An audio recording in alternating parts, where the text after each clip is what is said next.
how good it is to resume the videos or to continue to post videos in the YouTube channel. So it is a kind of practice to give daily reflections. So when you give daily reflections, so it makes you to think something new, and give some new reflections every day.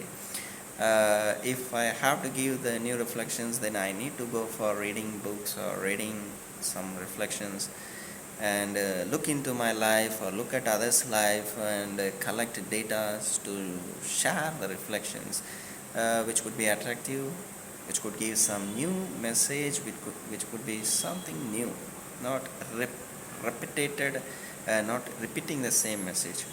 So today's reflection, this video's reflection is based on 11th of March.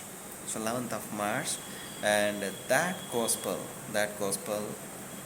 So 11th of March fell on Saturday. So I'm going to share some reflections on that day's gospel.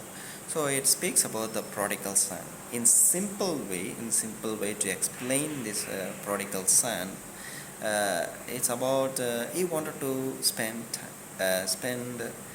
money, and live a worldly pleasure, live out a worldly pleasure, or to experience the worldly pleasure.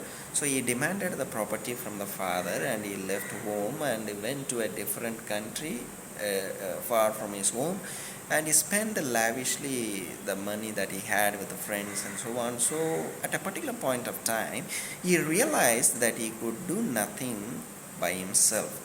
So he needed the protection of the father, needed the care of the father.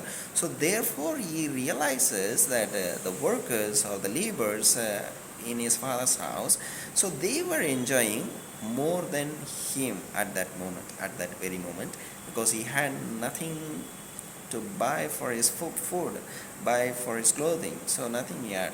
So therefore he realizes and comes back to the father, and father accepts him. So similarly, dear friends, when you go behind the worldly things, and with thinking that it will satisfy us, so when I buy this thing, that will satisfy me, so one after the other we go upon, we keep on going. But when we realize that it won't satisfy me, but the Lord in the Blessed Sacrament will satisfy me. So when you realize that and come back to the Lord, and Christ is ready to welcome us, and is waiting for that moment, dear friends. So therefore let us go to Him and say to Him that you want Him alone, not anything else. Thank you.